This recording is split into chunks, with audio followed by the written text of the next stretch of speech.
यहाँ उपस्थित मैं अपनी बहनों मातृशक्ति से कहना चाहती हूँ, एक बार भगवान राम के नाम पर इतनी जोर का जयकारा लगाएं कि भगवान के मंदिर में हमारी उपस्थिति दर्ज हो जाए। मेरे साथ बोलिए, भगवान श्री राम की। धन्यवाद। भगवान राम के चरणों में वंदन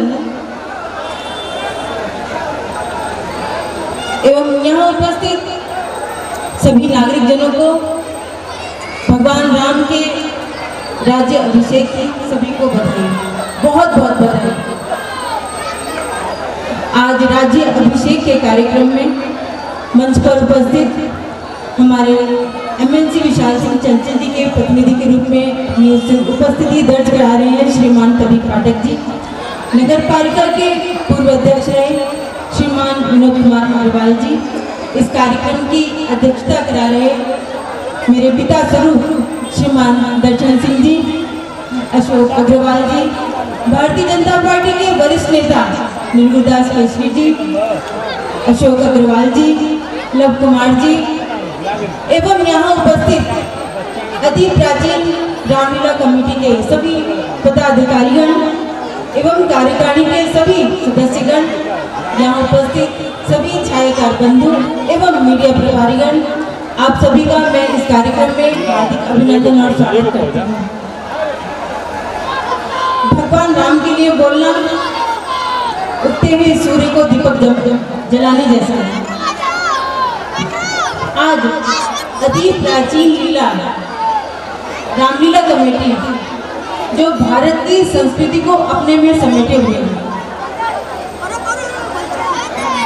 आज हम टीवी के माध्यम से रामलीला के कुछ दृश्य को रामायण प्रोग्राम के माध्यम से देखकर समझ सकते हैं, लेकिन यहाँ पर जो होता है वो एकदम ऐसा लगता है कि जैसे हम साक्षात भगवान राम के दरबार में उपस्थित हो गए और हमारे सामने वो कार्य चल रहा है। एकदम दिन में स्वप्न जैसा लगता है। कभी किसी ने अनुभूति नहीं करोगे कि ऐसा भी हो सकता है।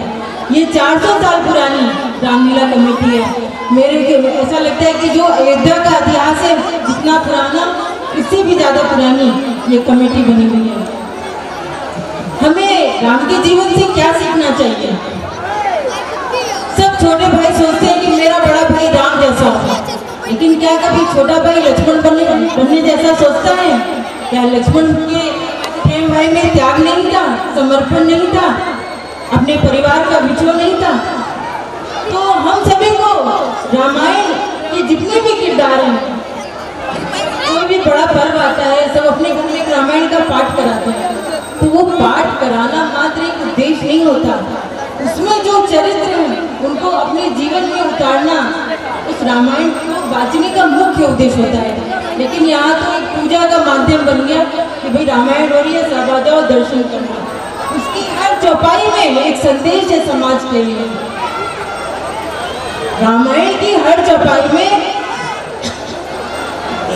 एक राम राज्य जैसा संदेश है। कभी किसी के घर में सुख हो जाता है, सभी बच्चे नौकरी लग गए, समय से सबके घर में ब्याह शादी हो गई, तो बाहर वाले कहते हैं अरे इसके घर में तो राम राज्य है। तो उस राम राज्य को आप भी अपने घर में बदलना है तो अपने व्यवहार को, बड़ों का आदर, मान सम्मान, छोटों को प्यार, त्याग की भावना, ज्यादा कुछ नहीं है। एक बार करके तो देखिए, भगवान आपको 2 हाथ दिए लेकिन वो आपको 14 हाथों से वापस करेगा। हम सभी को उनके चरित्र को अपने जीवन में अपनाना चाहिए। एक बार मैं YouTube पे ऐसी वीडियो देख रही थी, उसमें बहुत अच्छा, मैंने कभी रामायण पूरी तो नहीं पढ़ी, लेकिन उसके अंदर ऐसी बात लिखी थी जो मेरे दिल को छू गई। रावण ज्ञानी था लेकिन उसको अपने ज्ञान पर अहंकार था। रावण जितना ज्ञानी था उसको पता था कि मैं बहुत बड़ा विद्वान हूँ, लेकिन उसको अपने ज्ञान पर अहंकार था। लेकिन पुरुषोत्तम राम को ये पता था कि अहंकार क्या होता है, उन्हें उसका ज्ञान था। कितना फर्क है इन 2 बातों के मतभेद में। अगर हम इन्हें अपने जीवन में ग्रहण करें तो हमारा जीवन बहुत कुछ बदल सकता है। आज मैं यहाँ पर उपस्थित सभी मानवजन को एक बार फिर से भगवान राम के राज्य अभिषेक की हार्दिक शुभकामनाएं देती हूँ। कोई भी कार्यक्रम अकेले अपने में सफल नहीं होता।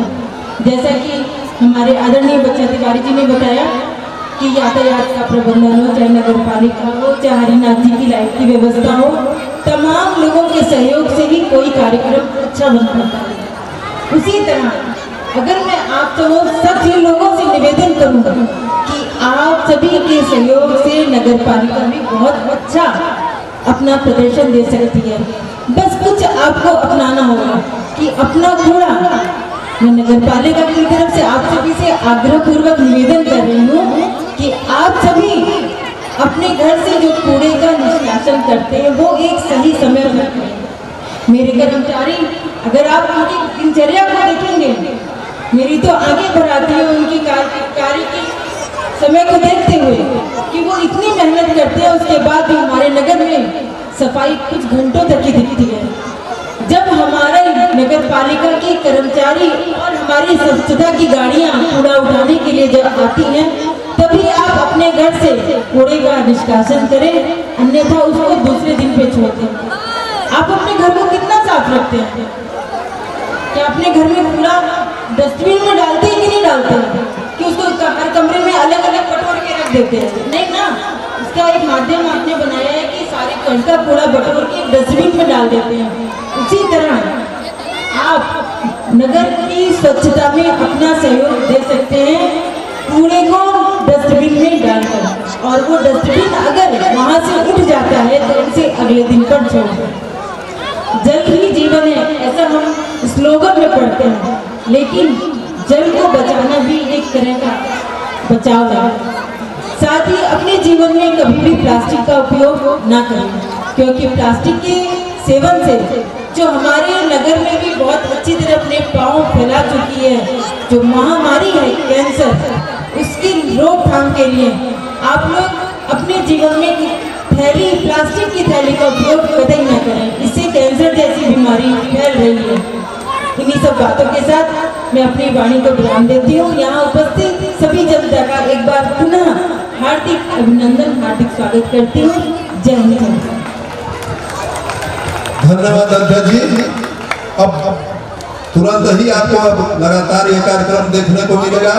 मैं आए हुए अपने अतिथियों का फिर से अति प्राचीन रामलीला कमेटी हार्दिक वंदन अभिनंदन करते हुए, पूरे माताएं बहनों का स्वागत करते हुए मैं सिर्फ एक बात कहूँगा कि मित्रों, ये 19 दिन इस बार की रामलीला अगर कोई दिन शेष नहीं होता है, किसी तिथि की हानि नहीं होती है, तो कभी रामलीला 18 दिन भी होता है, 19 भी दिन होता है, 20 दिन भी। इस बार की रामलीला 19 दिन की हुई। 19 दिन से पहले 1.5 महीने तक इस कमेटी को जगह जगह रंग रोगन, गड्ढा भरना, लगाना, तमाम लेबर रथ को खींचते हैं। आप माताएं बहनें इतनी भारी संख्या में आकर इस रामलीला देखने का काम करती है। इतनी ऊर्जा, इतना धन खर्चा होने के बाद हम लोग पाते क्या है? पाते सिर्फ यही है कि भगवान रामचरितमानस के आधार पर जिस रामलीला का मंचन यह कमेटी करती है, उस मंचन के राम के चरित्र का अगर 10% भी हम अपने व्यवहारिक जीवन में आत्मसात करके अपने व्यवहारिक पक्ष में अगर लागू करें तो यह समाज बहुत मजबूत होगा। तब हमारा यह प्रदेश उत्तम होगा और एक शक्तिशाली राष्ट्र की स्थापना हो सकेगी। मैं इतना ही कहूंगा कि भगवान के त्याग को देखिए, अगर उसका 1% अपने जीवन में हम अगर आत्मसात करते हैं तो इस रामलीला मंचन का कार्य सिद्ध हो जाएगा। यही रामलीला कमेटी की मंशा है और हम लोग बहुत ही शिद्दत और निष्ठा से इस रामलीला को करने का काम करते हैं। इन्हीं शब्दों के साथ मैं लल्ली गुप्ता जी से जो आयोजन आए हैं यहाँ करने, उनसे मैं विनम्र पूर्वक सख्त पूर्वक यह कहूंगा कि इस मंच से कोई भी अश्लील गाना या डांस नहीं होगा। ये मैं एकदम इसको संदेश पूर्वक लिख लीजिए। और मैं अपने जितने भी हिंदू मुसलमान धार्मिक कमेटियां हैं उनसे भी अनुरोध मैं करूंगा कि कोई भी देवी की आराधना और चाहे भगवान का मंचन आप करते हैं तो उसमें जनता को दिखाने के लिए, देखिए मित्रों, आप लोग रामलीला प्रेमी है या रामलीला देखने आए हैं, तो अगर आप भद्रता करेंगे, जब आयोजक ही उसमें गलत चीज परोसेगा तो जनता में यह गलत संदेश जाएगा। तो सबसे पहला धर्म है उस कमेटी का कि वो गलत चीजों को उसमें से निकाल बाहर करे। इन्हीं शब्दों के साथ मैं अपने बाड़ी को विराम देता हूँ। फिर से आपको यह कमेटी बहुत बहुत धन्यवाद देती है। मैं अपने संरक्षक और आज की अध्यक्षता कर रहे आदरणीय दर्शन चाचा जी से मैं कहूँगा कि 2 शब्दों में आप लोगों को धन्यवाद देकर इस सभा का समापन करने की घोषणा करें, ताकि जिस माताएं बहनें अपना घर बार छोड़ कर आई है जिस चीज को देखने के लिए, उसका रसा स्वागत कर सके। जय हिंद, जय भारत, जय श्री राम।